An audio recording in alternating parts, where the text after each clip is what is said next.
Et oui, bonjour, la communauté de coups critiques, c'est encore moi, Pépé.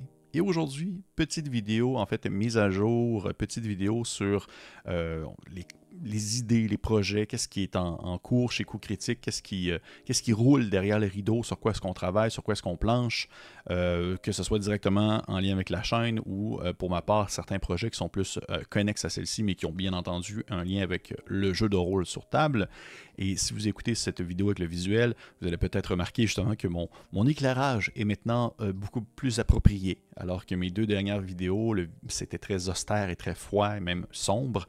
Je peux remercier ainsi Frédéric Robinden de la chaîne de IP Fumble qui m'a aidé à calibrer le tout, alors que je tente encore un peu de m'adapter à ce nouvel équipement qui me permet de vous regarder dans les yeux, mais qui vient aussi un peu chambouler toutes mes installations, mais je pense que c'est pour le mieux. Alors l'objectif ici, c'est de répondre à certaines questions, de dévoiler certaines choses, ou même peut-être de vous lancer la balle sur certains sujets, alors que on continue à se poser des questions, on continue à faire fonctionner la chaîne comme on pense qu'elle peut et qu'elle doit fonctionner, mais c'est important aussi des fois justement avoir l'avis externe et aussi de partager certaines choses afin d'être le plus transparent possible avec vous, parce que je vais être franc avec vous, j'aimerais pouvoir produire plus de vidéos que je le fais actuellement. À une certaine époque, je pouvais justement produire une bonne quantité de vidéos à chaque semaine, alors que maintenant, je suis surtout, on va dire, orienté sur la vidéo du lundi et que le temps me manque pour une production plus approfondie. Et j'avais le goût un peu de vous partager le pourquoi du comment. Qu'est-ce qui se passe? Qu'est-ce qui se passe en arrière des rideaux? Inquiétez-vous pas, il n'y a rien de dramatique, il n'y a rien de grave. Je ne suis pas présentement en train de vivre un moment difficile dans ma vie. Loin de là, au contraire, c'est plus justement la prolifération de projets et autre chose en lien avec le jeu de rôle qui viennent un peu peut-être ralentir mon rythme de production, même si au final, je pense pas nécessairement que c'est négatif, mais juste pour le dire, j'aimerais ça en faire plus. J'aimerais ça en faire plus, mais la vie étant ce qu'elle est, et Coups Critiques étant un projet qui n'est malheureusement pas mon travail au jour le jour, je dois quand même jongler avec plusieurs choses en même temps. Et on commence ainsi avec les projets de jeux de rôle en cours. Qu'est-ce qui se passe présentement? Sur quoi est-ce que je travaille? Qu'est-ce qui anime mon désir créatif vraiment en lien avec le jeu de rôle en arrière-scène? Eh bien déjà, je peux parler d'un des sujets les plus importants, je crois, horreur liminale. Je me suis fait poser souvent la question. Le jeu est disponible maintenant en version numérique, gratuite. Je vais mettre le lien dans la description de cette vidéo si vous voulez avoir accès. C'est une version qui est justement en Pay What You Want, vous donnez ce que vous voulez. Et les fonds ramassés permettent à peut-être éventuellement justement une version imprimée de couleur avec des illustrations intégrées à l'intérieur qui seront différentes de celles qui sont peut-être un peu plus génériques que j'ai utilisées pour l'instant. Concernant la version physique, eh bien, disons, la situation est un peu particulière. D'un côté, on va commencer avec la mauvaise nouvelle, puis après ça, on va aller vers la bonne. La mauvaise nouvelle, j'avais un lien avec une maison d'impression, une boîte de pression en France. Et malheureusement, j'ai comme pas eu de retour de balancier. Tu sais, je lance la balle, j'ai répondu à certaines questions durant le printemps-été et c'est comme tombé un peu au point mort. Donc, j'étais un peu en absence de réponse et en absence de solution à ce moment-là. Donc, j'essaie d'évaluer qu'est-ce qui vaudrait la peine de faire avec ce projet-là pour pour assurer, bien entendu, une version physique qui serait disponible autant ici au Québec qu'en France. Encore une fois, je le rappelle, je ne suis qu'un seul homme qui n'a pas les fonds monétaires ou du moins les contacts qui me permettent en fait de distribuer le projet à grande échelle sur tous les fronts, mais j'ai vraiment l'objectif, et je trouve ça vraiment important, c'est que ce dernier soit justement accessible ici comme ailleurs, parce que la communauté francophone, je crois qu'elle doit être unie en ce sens où malheureusement le projet ne serait pas viable s'il était uniquement ici, et je trouverais cela très dommage de couper en fait le public québécois du projet que je tente de mener à terme. Donc ainsi, je suis un peu encore à la recherche de solutions concernant qu'est-ce que je dois faire avec ça. J'évalue peut-être la possibilité, ça s'enligne possiblement vers une version impression à la demande, par exemple sur Lulu ou autre chose du genre, bien que la qualité pour moi elle n'est pas optimale non plus. Je trouve pas nécessairement que c'est les produits physiques qui sont les plus intéressants, bien que ça peut amplement faire le travail. Donc, je suis encore un peu à évaluer qu'est-ce que je fais, qu'est-ce que je peux faire, c'est quoi les solutions. Puis, comme je vous dis, c'est pas mon travail à temps plein. Donc, je tente comme je peux d'avancer ce dernier à bonne vitesse, mais disons, les opportunités me manquent. On va dire ça comme ça. Ça, c'est pour la mauvaise nouvelle, on s'entend. Qui n'est pas nécessairement une si mauvaise nouvelle que ça, dans le sens que c'est pas tombé au point mort, rien du tout. C'est juste que je suis encore un peu à évaluer qu'est-ce que je fais. Et si jamais je vois que je suis vraiment bloqué, eh bien, ça va être impression à la demande, aussi simple que ça, pour faciliter justement un partage du produit à qui le voudra bien. Ensuite, la bonne nouvelle, eh bien, j'ai justement vraiment bien repris en main le projet pour une version revampée qui serait plus, on va dire, mieux lisible à l'impression, alors que la version que j'avais actuellement, celle que vous pouvez télécharger sur Itch.io, n'est pas en version physique, parce que j'ai fait des tests physiques de cette version-ci, et elle n'est pas vraiment parfaite, ou du moins, je trouve qu'il y a vraiment des petites lacunes au niveau de la position, on va dire, du texte et à son impression, comment est-ce que celui-ci s'affiche à l'intérieur de l'ouvrage, alors que vous ouvrez le livre et que on dirait les marges de chaque côté sont beaucoup soit trop grandes ou trop petites et qu'à certains endroits, le texte soit creuse à l'intérieur du livre et on peut avoir de la difficulté à le lire. Donc, j'ai vraiment repris une mise en page au complet. Tu sais, au final, le livre est complètement traduit. Donc, à ce sens, c'est vraiment facile. Il n'y a pas de problème, là. Mais je refais une mise en page plus propre et plus simple aussi, avec d'autres typographies, quelque chose d'un peu moins agressif, je trouve, pour faciliter autant la lecture, mais aussi également faciliter une impression qui sera plus uniforme et accessible aux différentes méthodes d'impression, parce que c'est un peu ça aussi la twist. Le truc, si on ne connaît pas trop cet univers-là, quelque chose que je découvre moi-même en ce sens présentement, ça dépend avec qui vous faites affaire, ça ne sera pas nécessairement la même manière d'imprimer, alors que des fois c'est une impression numérique, des fois c'est une impression qui est sur papier, je ne sais plus trop c'est quoi les termes qui sont utilisés, et les types de documents que vous devez vous fournir en ce sens ne sont pas nécessairement les mêmes, alors que certaines impressions vont accepter le PDF, alors que d'autres impressions vont accepter plutôt uniquement les fichiers sources, comme les fichiers qui soient, on va dire, Photoshop, ou encore justement, en mon cas, c'est Affinity Publisher. Donc, c'est un gros dossier qui est quand même assez particulier à prendre en main, mais je trouve ça stimulant, je trouve ça le fun de retomber là-dedans, de retomber dans justement une mise en page qui sera plus appropriée pour une impression qui conviendra à tout le monde, selon moi, je l'espère. Et par le fait même, je continue à échanger avec Nick de Goblin Archive pour les suppléments, pour savoir qu'est-ce qu'on fait avec ça, les autres versions officielles, les autres suppléments officiels du jeu, les modules, les aventures et tout ça. Donc, c'est un peu ça. Concernant Horreur Liminal, c'est là où j'en suis. C'est un travail qui est un peu plus technique, qui est moins créatif, mais je trouve ça quand même intéressant à développer et à comprendre, à analyser, voir comment faire et tout ça. Je vais mettre, encore une fois, comme je le mentionne, je vais mettre dans la description de cette vidéo un lien qui vous permettrait d'avoir accès au livre si jamais vous le voulez. Et également aussi, on avait fait un Game Jam l'année passée, en octobre, pour les gens qui voudraient voir un peu les créations communautaires. Très très cool Game Jam, j'ai vraiment beaucoup apprécié mon expérience. Et c'est ce qu'il y en est pour l'instant avec Horreur Liminal. Si vous avez d'autres questions, vous pouvez les mettre en commentaire, ça va me faire plaisir d'y répondre. Pour les autres projets qui sont en cours, il y a des projets qui sont, on dirait, très embryonnaires, mais que je voulais un peu mentionner parce que je trouve ça cool de pouvoir le partager. J'ai un autre projet avec un collègue français qui, pour l'instant, porterait possiblement sur le nom des limbes prismatiques. Et en fait, c'est un hack de Vault of Varn, qui est un jeu que j'adore, qui est vraiment tourné... Vault of Varn, à la base, c'est basé aussi sur Knave. C'est un jeu qui est très post-apocalyptique, un peu flyé, très funky, années 70, là, Moebius et le Dune de Jodorowsky, là, beaucoup de couleurs, beaucoup de, on dirait, de choses étranges, une espèce de mélange de science fantasy. Et les limbes prismatiques, eh bien, on reprend un peu les mécaniques de Vault of Varn, donc de Knave en bonne partie, mais à une toute autre sauce avec d'autres mécaniques qui sont aussi plus appropriées à l'univers qu'on souhaite développer. Et avec la personne avec qui je travaille, qui s'occupe surtout du visuel, dans mon cas, c'est plus dans l'écriture, mais ça, c'est un projet qu'on y va vraiment à notre rythme, pas de stress selon, on va dire, notre notre bonne volonté et un peu des fois on se relance sur des idées, des choses comme ça. Je ne veux pas comme trop en dire parce que justement ça reste très très très secret.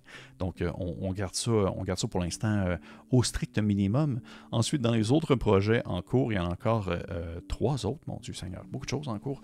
Il y a Sombre Espace, qui est un peu mon jeu bonbon, qui est inspiré du Black Sword Hack, basé sur le Black Sword Hack, mais avec beaucoup de petites mécaniques supplémentaires que je voulais tester, que je voulais en fait m'approprier.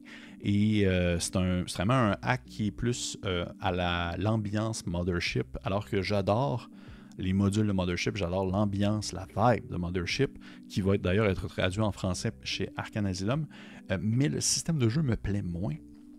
Et je me cherche vraiment un système alternatif pour pouvoir rouler des aventures de Mothership, et je pense l'avoir trouvé avec Sombre Espace. Je trouve que j'ai développer certaines mécaniques que je trouve vraiment intéressantes avec ce jeu-là, que je trouve vraiment stimulantes et qui viennent un peu accentuer l'espèce d'effet de danger, autant physique que mental, de ce que peut proposer l'horreur spatiale et tout ce que ça implique. Et j'avais déjà développé un peu par le passé ce projet-là, mais j'avais un peu laissé de côté, puis c'est avec l'échange que j'ai eu lors de mon montée de niveau avec Alexandre Kobayashi, qui est justement l'auteur de Black Sword Hack, où est-ce qu'il m'a fait mention que lui avait comme un jeu qu'il appelait un jeu laboratoire, qui est un peu son espèce de jeu personnel, qu'il veut vraiment faire seul et qui lui sert un peu de tester des choses dans le monde du jeu de rôle et de voir un peu qu'est-ce que ça donne concrètement si par exemple il veut faire une aventure ou il veut faire vraiment un gros module bac à sable où est-ce qu'on doit explorer différentes choses. Et son jeu est ainsi laboratoire qui lui permet de voir des mécaniques, de tester des styles, on va dire, de produits à proposer pour un jeu précis. Eh bien, je trouvais ça inspirant. Je trouvais ça vraiment, vraiment intéressant comme approche. Puis j'avais vraiment le goût de me faire un peu mon jeu laboratoire aussi à moi. Et c'est un peu là-dessus que je m'enligne avec Sombre Espace. Alors qu'au final, ça reste que c'est très simple. Ça reste que c'est vraiment pas un jeu qui, je pense, va révolutionner rien du tout, là, on s'entend. Mais je trouve que je tiens quelque chose d'intéressant. Et je trouve que ça va être vraiment une belle alternative pour des modules de Mothership. Mais des modules officiels de Mothership quand même, parce que Mothership, ça reste que c'est un super jeu que j'adore. C'est vraiment juste ce système qui me parle un petit peu moins. Fait que ça, Sombre Espace, que je vais éventuellement, je pense, partager un peu plus d'informations sur notre Patreon, Patreon de Coup Critique, parce que je trouve ça stimulant. J'aime ça travailler là-dessus. C'est comme un peu, ça vient un peu apporter d'autres petits concepts dans ma tête, ça vient travailler d'autres petits... vient faire fonctionner des petites mécaniques qui sont différentes dans mon esprit et je vais éventuellement en parler plus lorsque le temps viendra. Ensuite, dans les projets, encore une fois, des jeux de rôle en cours, eh bien, j'ai envoyé, ça c'est cool parce que ça c'est bien avancé à ce niveau-là, j'ai envoyé mon module pour la version française de Shadow Dark. J'ai écrit un module qui avait été débloqué lors du financement de la version française de Shadow Dark, qui se nomme le Pacte de Galerius. Et là, pour vrai, si Sandy Julien écoute cette vidéo, j'espère que j'en dis pas trop. Je sais pas à quel point je peux en dire. Fait que je vais tenter de me regarder au strict minimum, on va dire ça comme ça. Mais ça, le module est complet. Je l'ai envoyé à Sandy. Là, on est ça va être dans les corrections. Fait que là, on a remise à neuf. Probablement que ça va être tronqué ici et là parce que, comme à mon habitude, j'écris trop. Je donne trop d'informations, je donne trop de stock, je donne trop de, on va dire, de contenu. Pas nécessairement de contenu, mais mes phrases sont trop longues. Il y a vraiment un travail que je dois faire à ce niveau-là, mais je trouve ça vraiment intéressant aussi, développer ce côté-là.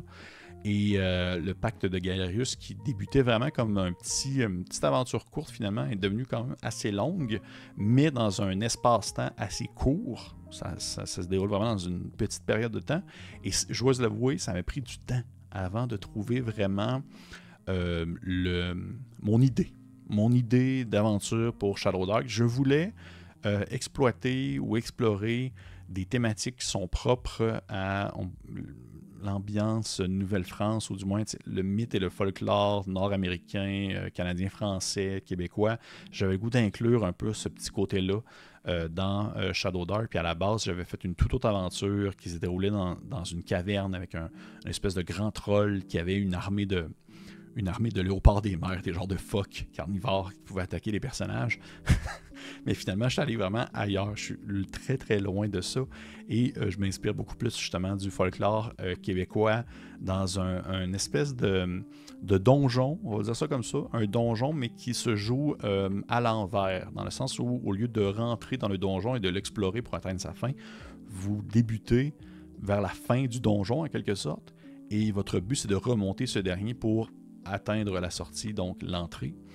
Et il y a beaucoup de rencontres aléatoires en lien avec des personnages justement qui sont inspirés du folklore québécois, que ce soit, ou même du folklore autochtone, des Premières Nations, comme par exemple le Wendigo, la Dame Blanche, entre autres, le concept un peu du sombre étranger, pour ceux et ceux qui peuvent peut-être comprendre de ce que je veux dire dans le folklore québécois, l'espèce de personnage qui arrive dans une soirée, qui n'est pas invité, qui porte un beau chapeau, qui a une belle moustache, puis que éventuellement on pourrait peut-être croire que c'est une représentation du diable ou quelque chose comme ça, mais ça reste que c'est très Shadow Dark-esque, donc c'est très dangereux, beaucoup de rencontres et possiblement beaucoup de combats. Et même que ça, c'est quelque chose qui est particulier. Je suis pas très bon pour statuer le niveau de difficulté des aventures parce que j'aime beaucoup. Moi, je vais vraiment un peu à la bonne franquette lorsque c'est le temps de jouer un module. Il y a comme souvent un niveau qui est conseillé. Ils vont dire niveau 3 et 4. Et souvent, mon module, des fois, quand c'est même niveau 3 et 4, je me rends compte que c'est très, très dangereux. Puis je suis du genre à faire, bah, c'est pas grave, ça va être niveau 3 et 4, mais au pire, les personnages sont niveau 2 puis ils vont mourir. Et je me rends compte qu'avec mon module, à la fin, je l'ai terminé, je l'ai retravaillé, je l'ai même testé un peu, certaines scènes, certains moments précis. Et je me suis dit, mon Dieu, mais c'est quel niveau ça? C'est quel niveau? Parce que c'est très, très dangereux, mais en même temps, ça dépend vraiment comment est-ce qu'on perçoit le danger, ça dépend vraiment comment les joueurs vont aussi interpréter les situations et comment est-ce qu'ils vont on va dire, comment est-ce qu'ils vont tenter de les résoudre. C'est sûr que si tu fonces tête baissée tout le temps, éventuellement, ça se peut fort bien que tes personnages meurent. Donc, je suis encore un peu à évaluer au moins ce niveau-là, mais ça a été envoyé à Senzi. Sandy Julien, c'est dans les corrections et tout ça. Je suis très content pour vrai, je suis vraiment très content du résultat final. Je suis très très content de l'aventure. Je trouve que c'est vraiment cool. C'est rare que je suis comme vraiment fier de quelque chose comme ça. Mais j'ai vraiment été vraiment satisfait de mon produit fini. Même qu'à la fin de l'aventure, je ne veux justement pas trop en dire. Puis éventuellement, je vais refaire une vidéo uniquement sur l'aventure pour un peu donner ma façon de concevoir le tout. À la fin de l'aventure, j'ai comme voulu donner on va dire une twist particulière, une alternative au combat de boss final, alors que ce n'est pas vraiment un combat de boss, mais plus un espèce de mini-jeu qui est inclus dans l'aventure en soi, que les personnages doivent mener à terme. Et ça, je trouve ça, j'aime ça, ces modules-là. Des modules qui vont inclure des mécaniques de jeu qui sont propres au module en soi directement, mais qui ne sont pas nécessairement prises en considération dans le jeu au complet. C'est ce que je voulais faire avec mon aventure de Shadow Dark et je pense que ça va être intéressant. Je vais vous tenir au courant. Je vais éventuellement, quand je vais avoir le droit, je sais pas, j'imagine, quand je vais avoir le droit d'en dire plus, je vais vraiment en parler abondamment, mais pour l'instant, on va se limiter à ça. Et parlant de choses que je peux parler abondamment et pas trop, mais que ça reste un peu nébuleux, le dernier projet sur lequel je travaille présentement, il s'agit en fait d'un jeu, et là, je suis vraiment content. Ça, je vais prendre le temps d'en parler un peu, là, puis je vais en reparler parce que je vais faire d'autres vidéos sur le jeu en question, parce que je suis impliqué dans ce jeu-là, et ça, je trouve ça vraiment cool parce que c'est pas mon projet de base. C'est un projet sur lequel j'ai été invité. Et ça, je trouve ça vraiment chouette de m'être fait ouvert la porte à un projet qui est aussi professionnel, qui est aussi défini, qui est aussi bien établi, alors que la personne qui m'a invité a vraiment considéré en fait mes forces et ce qu'il pensait être mes forces et ce que je pouvais apporter au dit projet en soi. Et j'ai trouvé ça vraiment, d'un, flatteur. Puis de deux, j'ai trouvé que c'était vraiment une belle preuve de reconnaissance de ce que je peux faire dans le monde du jeu de rôle. Je trouve que c'est vraiment très cool de la part de la personne en question. Et en fait, le projet se nomme Sodad. Sodad, c'est un projet qui vient de la maison d'édition Dérivante de Enzo Cavalier, la dite personne en question qui m'a approché. Enzo, avec qui j'ai eu quelques échanges, en fait plusieurs échanges à l'écrit, puis on a même eu des bonnes rencontres de plusieurs heures à échanger très tôt le matin pour moi et en après-midi pour lui, là, où j'avais un peu encore les yeux dans le gras matinal à tenter de comprendre toutes les subtilités de ce qu'il me disait. En fait, Enzo m'a approché pour que je conçoive les mécaniques d'exploration du jeu en soi. Et je trouve ça m'a pris du temps, ça aussi, un peu comme Shadow Dark, qui m'a pris du temps pour mon idée. Sodad, ça m'a pris du temps à me faire une idée de ce qu'est vraiment le jeu et aussi ce que ça consistait, ces dites mécaniques-là d'exploration. Et de ce que je peux dire, et là je suis vraiment désolé Enzo si jamais j'en dis trop, parce que ça reste qu'au moment où cette vidéo-là sera publiée, le jeu est encore en fait en préparation. Il y a vraiment un petit kit d'initiation, il y a eu des tests qui ont été faits dans des conventions, des choses comme ça, mais ça reste que c'est encore à peaufiner jusqu'à éventuellement un financement participatif. Mais ouais, je trouve ça vraiment, vraiment très cool de m'être fait approcher pour ce projet-là, qui est un projet avec des illustrateurs et tout ce que ça peut impliquer dans une maison d'édition. Et je trouve que ça vient un peu ouvrir une porte à peut-être d'autres choses, on va dire pas nécessairement semblables, mais d'autres choses d'autres projets de cette ampleur-là, on va dire ça comme ça. Et aussi, ça m'apprend à travailler dans une certaine rigidité d'équipe, alors que Enzo chapeaute le tout et que je tente de respecter comme je peux avec justement mon horaire, les différentes dates limites, les différentes dates butoirs sur la résolution de projet, sur la remise de certaines choses. Et je suis quelqu'un qui travaille généralement très bien en équipe quand c'est des choses qui sont très... on dirait, comment je pourrais dire ça? Je travaille très bien en équipe au quotidien. Je suis très diplomate, je pense. Souvent, je faisais le gardien du temps, des choses comme ça. Mais lorsqu'on rentre dans quelque chose qui est très créatif, des fois, ça peut me prendre du temps parce que je tombe un peu dans mes pensées, puis je deviens très, très, très... je deviens difficile à ramener sur terre, puis ça peut me prendre vraiment du temps avant que je sois inspiré et que j'ai vraiment le goût de me pencher et de foncer tête baissée dans l'idée qu'on doit développer en groupe. Et ça m'a fait un peu cet effet-là. Ça m'a pris du temps, alors que l'été était là, il se passait plein de choses en même temps. J'avais plein d'affaires que je devais terminer, justement, dont le scénario de Shadow Dark qui m'avait été proposé. Mais là, ça, c'est fait. Donc, je suis vraiment tombé... là, je suis dans les deux pieds dans Sodad. C'est un peu le projet dans lequel je travaille le plus présentement et qui est pour moi le projet le plus sérieux en termes de rendement et en termes de, on va dire, de proactivité, de productivité. Et là, on dirait que j'en parle, mais j'ai pas encore dit qu'est-ce que c'était. Ça, c'est classique, moi. Comment parler de Sodad sans trop en dire? Parce que justement, je veux faire attention à ne pas trop mentionner de choses et éventuellement, je vais faire d'autres vidéos. Comme je l'ai dit, je vais faire d'autres vidéos sur le projet en question à mesure que celui-ci sera dévoilé. Déjà, on peut commencer en disant que Sodad, c'est... Enzo n'aime pas trop l'utilisation de ce terme et je comprends très bien pourquoi, mais on va utiliser le concept du post-apocalyptique. Post-apo dans le sens qu'on vit dans un monde d'après, on vit dans un monde qui se déroule après un événement qui a décimé ou du moins qui a brisé la société telle qu'on la connaît. Mais je vous dirais que, comme Enzo le dit, on n'est pas trop fan de... C'est pas très bien utilisé comme terme dans le contexte de Sodad où des fois on a l'image cliché post-apocalyptique avec des gens qui ont genre des morceaux de pneus sur l'épaule puis qui sont grimpés sur des autos avec des pics puis qui se mettent à hurler puis qui cherchent d'autres gens à cannibaliser. On est très loin de ça. On s'entend. On est vraiment, vraiment très loin de ça.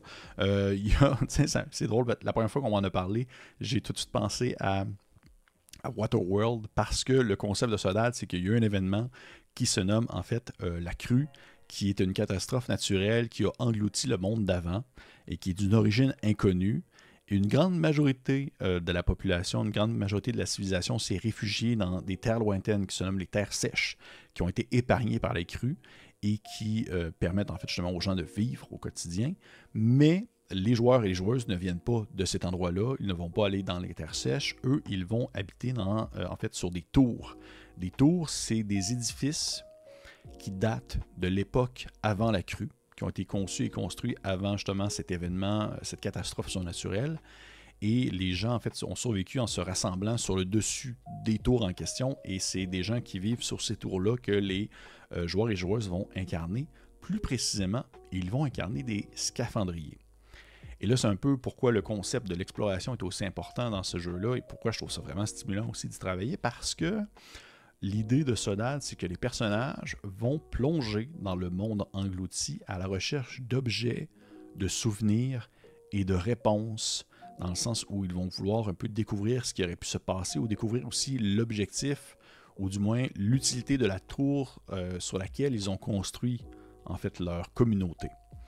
Donc ils ont un scaphandre, ils doivent descendre en équipe dans la tour qui éventuellement est engloutie sous l'eau, descendre dans plusieurs niveaux, plusieurs secteurs, découvrir, rencontrer des dangers, parce que oui, il y a des menaces, il y a des dangers, mais le jeu n'est pas tourné vers des combats, mais plus que vers des péripéties où il peut se passer des événements qui vont représenter des risques, et il y a aussi des événements qui vont avoir une certaine tangente, ou du moins qui vont s'éloigner on va dire, du monde tangible pour venir toucher des concepts qui sont un peu plus surnaturels, parce qu'il peut y avoir des événements, des espèces de visions qui datent d'une autre époque, qui est l'idée on va dire de l'entraide et aussi l'idée du travail d'équipe, justement, est très mis de l'avant sur le rôle que je vais jouer quelqu'un au sein, en fait, d'un regroupement de scaphandriers, alors que chaque personne va un peu avoir son utilité dans l'équipe et tout le monde va devoir un peu travailler main dans la main pour pouvoir continuer leur descente et trouver de plus en plus d'informations, trouver de plus en plus de ressources qui peuvent permettre éventuellement à leur communauté de gagner en confort, gagner aussi en réponse sur ce qui aurait pu arriver avant. Et c'est un peu là-dessus en fait qu'on travaille. Et moi justement mon objectif dans cette facette-là du jeu, du moins pourquoi est-ce que Enzo m'a approché, c'est sur l'exploration des tours en question, vraiment la mécanique pour générer les tours, générer les différentes zones dans les tours, les secteurs, comment est-ce qu'on s'y prend, comment est-ce qu'on définit aussi également le rôle de la tour, à quoi est-ce qu'elle a servi avant la crue, pourquoi est-ce qu'elle a été construite, en quel but. Et tout ça, ensemble, ça peut vraiment permettre à la personne qui va animer la partie de concevoir de façon un peu aléatoire l'utilité de la tour ou au contraire même de décider selon certains critères et décider selon certaines tables le pourquoi du comment, à quoi servait la tour, pourquoi est-ce qu'elle est là, c'est quoi les dangers qui peuvent s'y trouver, c'est quoi les différentes pièces que les joueurs et les joueuses peuvent explorer. Et ainsi, ben, on avance là-dedans. J'essaie de faire vraiment attention, je ne vais vraiment pas trop en dire. C'est vraiment explorer des tours en quête de souvenirs. Le concept de souvenir est très important. Le concept de ce qui s'est passé ou ce qui nous a un peu façonné comme individu pour nous permettre aujourd'hui d'être la personne qu'on est, comme des scaphandriers qui vont explorer les tours, est aussi très important parce que plus on explore et plus on s'enfonce dans des couches sous-marines, plus on risque un peu d'être confronté à certains secrets qui peuvent être très personnels pour les personnages, mais aussi également sur le monde qui nous entoure. Et bref, je vais vraiment me limiter à ça concernant Sodad, parce que j'ai vraiment peur de trop en dire. Je veux vraiment, vraiment faire attention.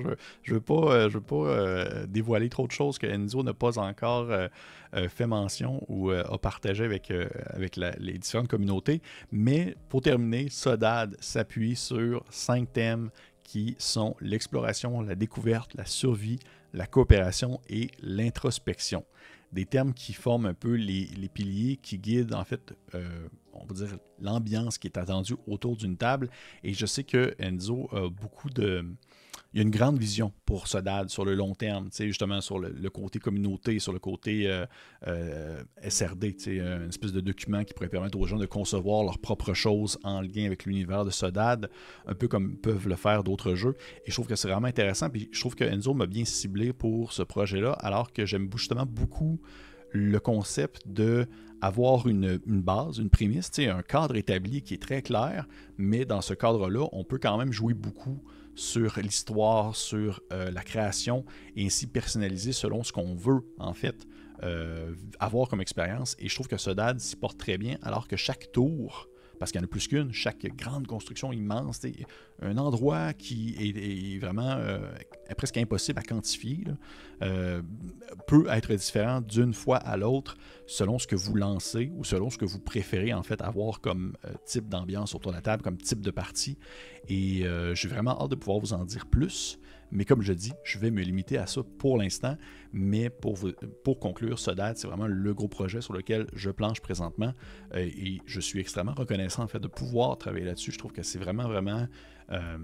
mais c'est ça, c'est un très beau projet professionnel avec des idées de grandeur Mais quand même une proximité communauté, une proximité d'entraide, c'est aussi la création, alors qu'on est plusieurs dans cette aventure-là à vouloir faire pousser cette idée-là, ce jeu-là, et de pouvoir être au Québec, mais de participer à quelque chose qui se déroule de l'autre côté de l'océan et de pouvoir y mettre autant on va dire du mien, je trouve que ça vaut de l'or en barre. Donc, ça termine ainsi cette partie sur les projets en cours. Ça semble être beaucoup, mais pour vrai, inquiétez-vous pas tant. Ça reste que j'en ai énormément parlé. Là, je vois que ça fait 30 minutes que je parle comme ça.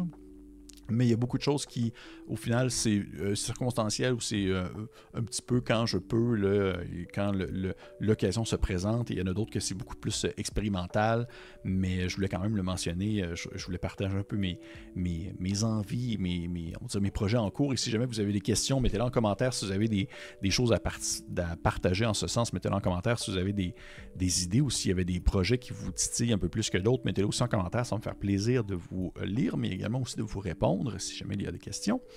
Et ensuite, on continue avec les projets pour Coup Critique et les trucs à venir, en fait, avec Coup Critique. Eh bien, déjà, au moment où on enregistre cette vidéo, au moment où j'enregistre cette vidéo, on continue Le Secret du Rocher Noir. On n'a pas encore terminé. C'est cool. C'est cool parce que je m'étais dit, il y a un certain temps, après, là, je recule dans le temps, mais après Obélien, premier du nom, la première campagne d'Obélien, après 114 épisodes, 118, je ne sais plus trop, j'avais un peu perdu le goût, l'envie de faire des campagnes longues.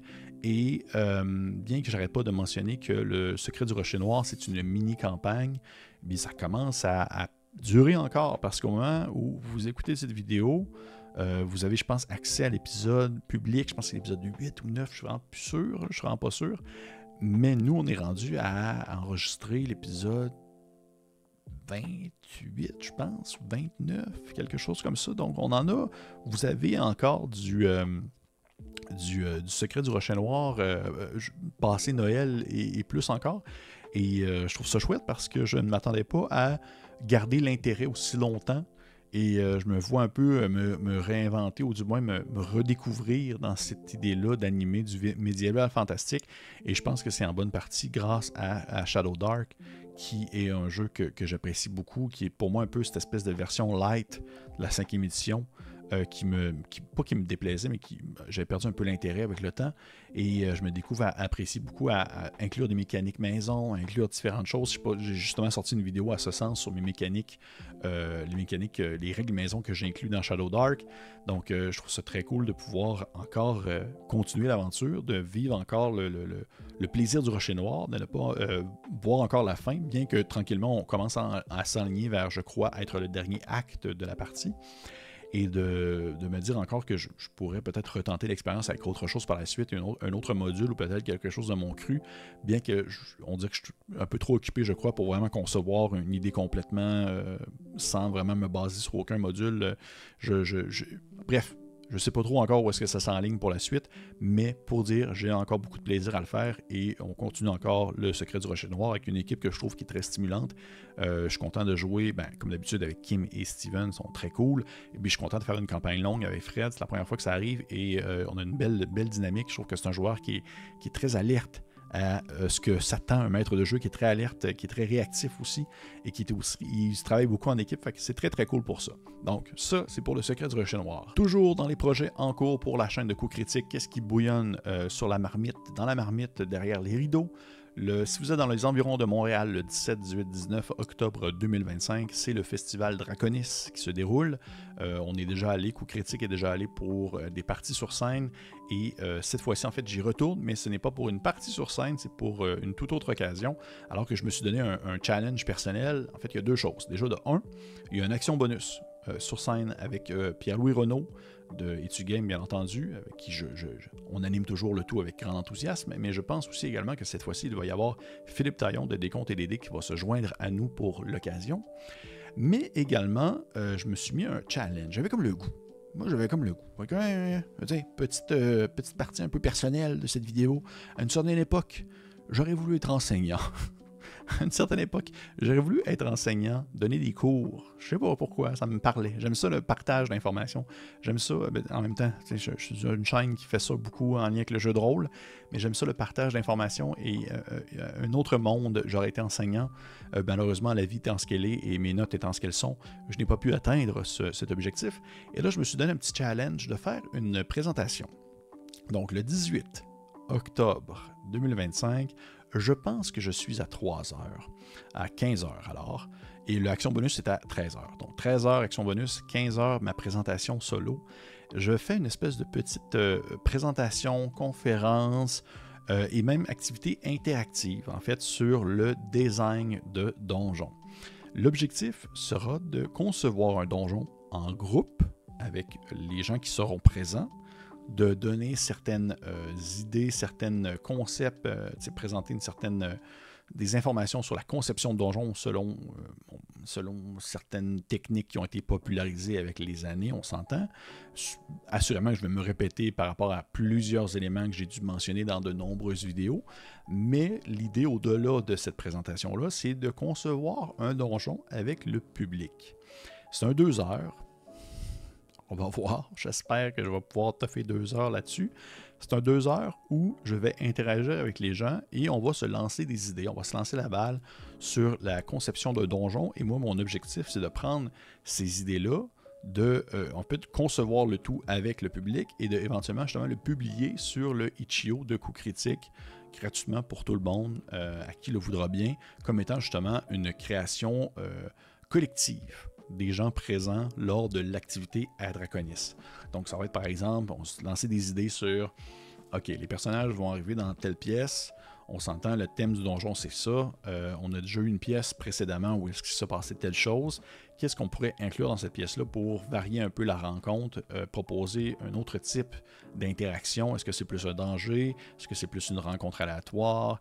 Est-ce que c'est une information, un trésor? Comment est-ce qu'on peut jouer sur l'environnement narratif pour partager des informations sur la pièce en question? Donc, ça va être un peu ça. Donc, on va se lancer la balle avec le public. Ben ça me stresse beaucoup, plus que je pensais. Puis je suis même pas encore rendu là, je suis très loin. Je pense que je suis stressé parce que je ne suis pas du tout prêt. Mais j'ai l'impression que je ne serai plus tant stressé au moment venu. J'ai l'impression que ça va... je suis quand même à l'aise devant le public en général, mais je dis ça, puis en même temps, ça se pourrait que rendu là-bas, j'ai l'impression de vouloir fondre sur place. Mais si jamais vous êtes dans le coin, le 18 octobre, vous pouvez venir voir ça. Je pense que ça va être cool. Je pense. Je suis vraiment, vraiment pas sûr. J'ose espérer, mais ça fait partie des projets à venir pour Coup Critique. Et peut-être que je vais avoir un petit cadeau pour les gens qui seront présents, mais ça, je vais en reparler peut-être dans une autre vidéo. Ça reste à évaluer. Sinon, pour les autres choses en lien avec la chaîne, on est vraiment un peu en réflexion sur qu'est-ce qu'on propose de nouveau, sur quoi est-ce qu'on devrait un peu, de manière un peu plus technique ou du moins un peu plus sur la gestion en gros de la chaîne, qu'est-ce qu'on pourrait varier ou ajouter pour pouvoir assurer une meilleure interaction avec la communauté. Parce que je vais vous le dire franchement, on a un Discord, Coup Critique, mais je suis tellement pas... j'ai tellement pas le réflexe d'aller sur le Discord. J'ai tellement pas le réflexe d'aller sur les Discords pour répondre à des questions. Puis on dirait que c'est peut-être parce que je suis un vieux dinosaure, puis j'ai surtout grandi avec d'autres réseaux sociaux comme Facebook par exemple. Et là, on jongle avec peut-être l'idée, puis là je le dis, on s'est comme pas encore décidé sur la possibilité d'ouvrir un groupe Facebook de Coup Critique afin d'inviter la communauté à venir sur celui-ci, mais que ça reste quand même orienté exclusivement sur Coup Critique pour pas que ça devienne non plus un groupe où tout le monde peut partager n'importe quoi sur n'importe quoi, que ça reste focusé sur ce qu'on produit et ainsi étant aussi une plateforme qui me permettrait de pouvoir par exemple répondre à des questions si les gens poseraient des questions directement, ça me ferait plaisir d'y répondre dans le groupe en question. Mais on n'est pas encore rendu là non plus, on réfléchit à la possibilité, est-ce qu'on le fait ou est-ce qu'on le fait pas. Si jamais vous avez un avis sur la question, vous pouvez me le mettre en commentaire. J'aimerais beaucoup vous lire là-dessus. Parce que comme je le dis, j'aime beaucoup interagir avec les gens de la communauté. J'aime beaucoup répondre aux différentes questions, avoir des avis sur des choses, justement, ou de lire aussi des avis ou des réflexions sur certains sujets, sur certaines capsules qu'on aurait pu faire. Mais, je ne sais pas pourquoi Discord, ça me bloque à ce point-là. J'ai vraiment pas le réflexe d'y aller. Puis même, à chaque fois que je l'ouvre, j'ai tout le temps comme 1000 affaires en même temps. Puis je suis comme, je sais pas où me donner de la tête. Alors que j'ai tout le temps un peu mes autres réseaux sociaux sont toujours un peu ouvert, pas loin, puis j'ai l'impression que je serais peut-être plus réactif et un peu plus proactif aussi dans mes réponses. Donc, ça reste à évaluer. On n'est pas encore décidé non plus. On n'a pas encore non plus on va dire, on ne s'est pas arrêté sur une décision précise, mais ça fait partie des choses sur lesquelles on planche et on se questionne ces temps-ci. Parmi d'autres choses que je ne vais pas non plus mentionner. Sinon, également aussi, je vais le dire parce que ça a été annoncé sur le Patreon, je vais commencer une activité exclusive Patreon qui sera exclusive pour les membres Patreon qui se nomme « Chaque livre joue son rôle ». Et ça, on dirait que ça fait 4 fois que je lance ce projet-là, dans d'autres contextes, mais là, je le lance de façon un peu plus concrète. Chaque livre joue son rôle, c'est un espèce de club de lecture, on va décrire ça comme ça, un club de lecture rôliste. Donc, l'objectif, c'est une fois par mois, je vais, ou du moins une fois par mois, je l'espère, ça se pourrait que ce soit un peu espacé selon les moments et les périodes de l'année, mais ça va rester exclusif aux membres Patreon. Je vais proposer en fait des lectures rôlistes. Je vais proposer une lecture, que ce soit un module de jeu, que ce soit un supplément, un jeu complet. Ça dépend vraiment beaucoup de l'épaisseur du jeu parce que je sais que pour certaines personnes, ça peut être un peu plus ardu de devoir passer au travers d'un ouvrage de jeu de rôle en dedans d'un mois.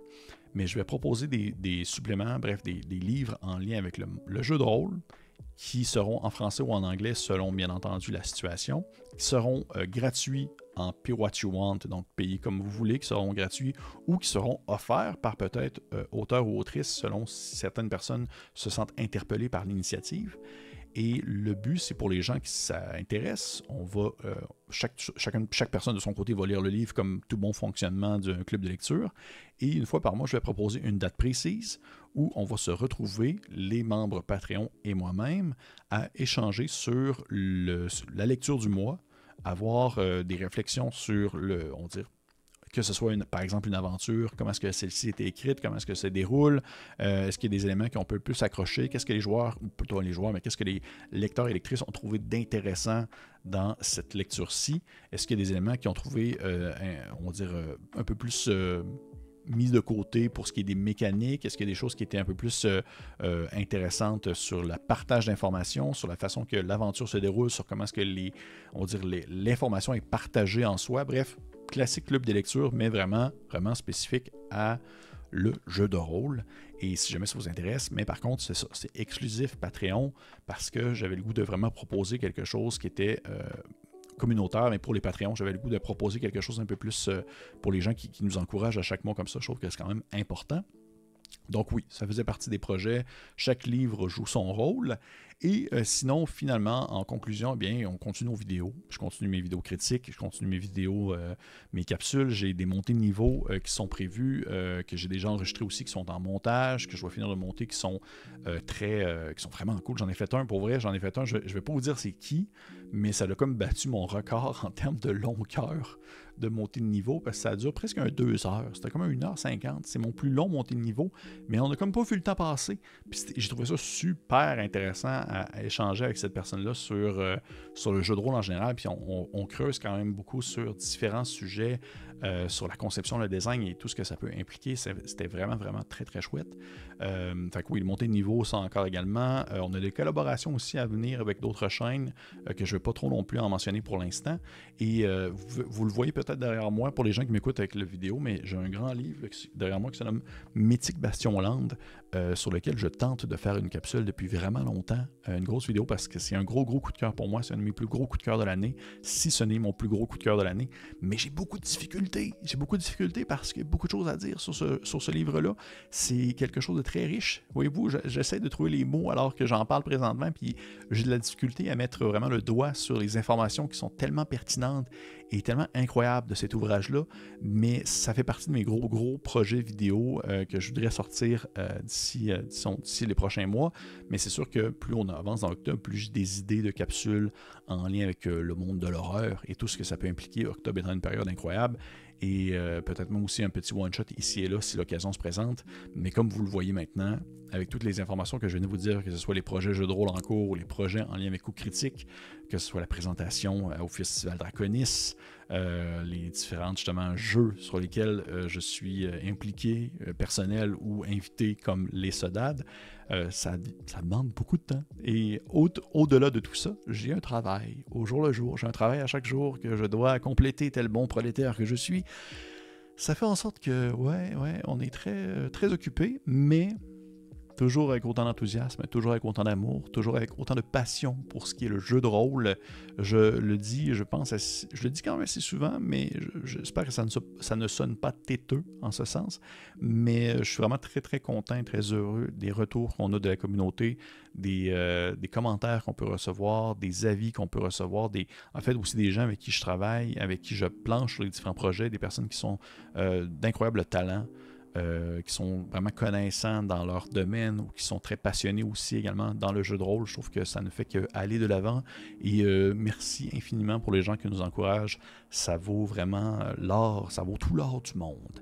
Et là, je termine cette vidéo parce que je viens de voir et ça fait vraiment longtemps qu'elle perdure. Ça dure presque aussi longtemps qu'elle a monté de niveau. Puis au final, j'ai parlé tout seul, tout le long. Mais merci beaucoup pour les commentaires, merci beaucoup pour les encouragements et on se tient au courant pour la suite. Je vais absolument reparler de tout ce que j'ai pu déjà mentionner dans cette vidéo, que ce soit Or Liminal, les limbes, Sombre Espace, bien entendu Sodad, ça va être vraiment, vraiment très cool. Le Festival Draconis, je vais en reparler sur différentes plateformes pour pouvoir repousser le tout, en fait, remettre de l'avant le tout alors que la date butoir va arriver, que ça me stresse, on s'entend, et les autres projets en cours, éco-critique bien entendu. Pour les autres, on se dit à la prochaine fois et bon jeu, amusez-vous et du plaisir, bon automne et on se reparle dans un tout autre contexte, ludique, rôliste ou non. Bye bye!